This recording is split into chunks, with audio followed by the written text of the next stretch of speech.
It starts like any other morning. The soft grey light filters through the blinds and the city outside is just beginning to stir. Lena rolls over, reaching for her phone on the nightstand. A new message. No contact name, no text, just an image. Her heart lurches. It's a photo of her sleeping in her own bed. The angle is from the foot of the bed, her face turned away. The timestamp glows in the corner, 2:44 a.m. A cold dread, sharp and sudden, seeps into the room. Who took this? How did they get in?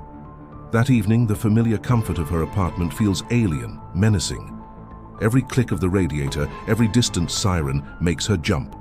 She methodically checks each lock twice. The deadbolt on the front door, the latch on the kitchen window, the flimsy lock on the fire escape. She shoves a chair under the doorknob for good measure. She even installs 2 small security cameras, one pointed at the door, the other covering the bedroom. It feels extreme, paranoid, but the image of herself, so vulnerable and unaware, is burned into her mind. The next morning, her phone buzzes with a chilling familiarity. Another photo. This time the angle is higher, closer. Her face is turned toward the lens, her expression peaceful. The timestamp is the same, 2:44 a.m. The cameras recorded nothing, absolutely nothing. No signs of forced entry, Ms. Alenko. The detective sounds tired, almost bored. Windows are secure, locks are intact. He looks around her small apartment, his gaze lingering on the new cameras. We've seen this before. It's likely an online stalker, someone who's hacked your cloud, maybe an old device. Lena shakes her head, her voice trembling. No, that's impossible. I checked my router logs. There were no connections overnight, no uploads, no breaches, nothing. The detective gives her a pitying look, handing her a card. Change your passwords, all of them, and maybe stay with a friend for a few nights. He leaves, and the silence he leaves behind is heavier, more suffocating than before. The police don't believe her. She's on her own. Sleep is no longer an option. Fueled by coffee and raw fear, Lena vows to stay awake. She sets up a fortress of pillows on her couch, a book in her lap, her eyes glued to the clock on the wall.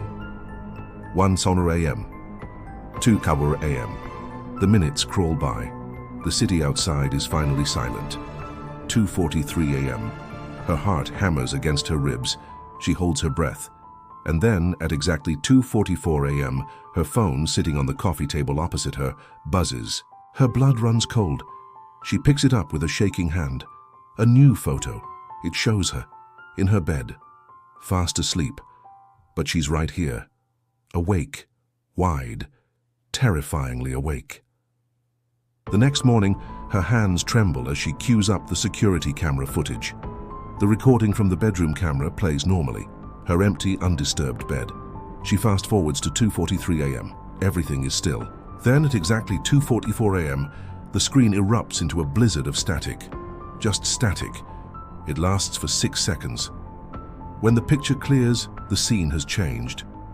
She is there, in the bed, lying on her side, eyes closed, seemingly in a deep sleep. The video continues, perfectly normal, until she gets up in the morning. It's impossible. It's a gap in time. A 6-second miracle of horror that proves she's not going crazy. Something is happening to her, not just around her. Desperate, she finds a tech expert, a guy who works out of a cluttered back alley shop, rumored to be the best. He takes her phone, plugs it into a mess of wires and humming machines. He frowns, tapping at his keyboard. The metadata is weird, he mutters.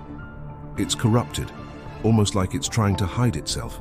He runs another diagnostic. The GPS coordinates are impossible. It says the photo was taken from right here. He points to her phone. From inside the phone itself, his eyes widen. He quickly unplugs the device, pushing it back across the table toward her. Look, I don't know what this is, but I can't help you. Don't come back here. That night, Lena decides to fight the darkness with light. She turns on every single lamp in her apartment. The living room, the kitchen, the hallway, and the bedroom are all bathed in a harsh, clinical glow. She pulls the covers up to her chin, trying to find solace in the artificial daylight, her eyes screwed shut against the brightness. It doesn't matter. The next morning, her phone buzzes right on schedule. 2:44 a.m. The photo is the most terrifying yet. It's taken from directly above her, as if from the ceiling. The light fixtures are visible, casting long, spider-like shadows. It feels like the room itself is watching her. The ceiling, the walls, the very air. There's nowhere to hide. That's it. She can't take it anymore. In a blind panic, Lena snatches the phone and smashes it against the wall. The screen shatters. She throws it to the ground and stomps on it again and again, until it's just a wreck of plastic and glass. A wave of relief washes over her. It's over. But a moment later, a new light flickers in the room. Her smart TV has turned on by itself. The screen shows a live feed of her bedroom, of her lying in bed asleep.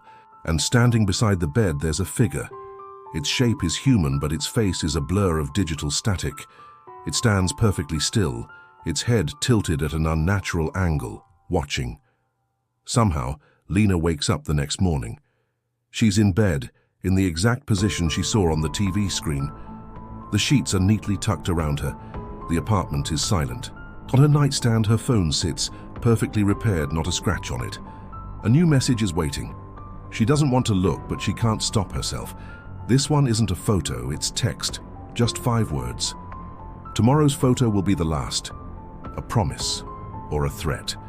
The line between the two has long since disappeared. There is only the chilling certainty of what's coming. The final morning arrives. There's no fear left, only a hollow, resigned acceptance. She knows what she will see. She unlocks her phone, her thumb hovering over the new notification. She opens it. The photo is crisp, the colors strangely serene. It's her, lying in a dark, satin-lined coffin. Her hands are folded on her chest. Her eyes are closed peacefully. She looks like she's finally at rest. Below the image, the timestamp is different. It doesn't show a time that has passed. It shows a time yet to come. It reads, tomorrow, 2:44 a.m. Thank you for watching. If stories that explore the dark corners of reality and technology intrigue you, don't forget to like this video and subscribe to the channel. Let us know in the comments what you think is happening to Lena. Until next time, stay safe and maybe turn off your phone.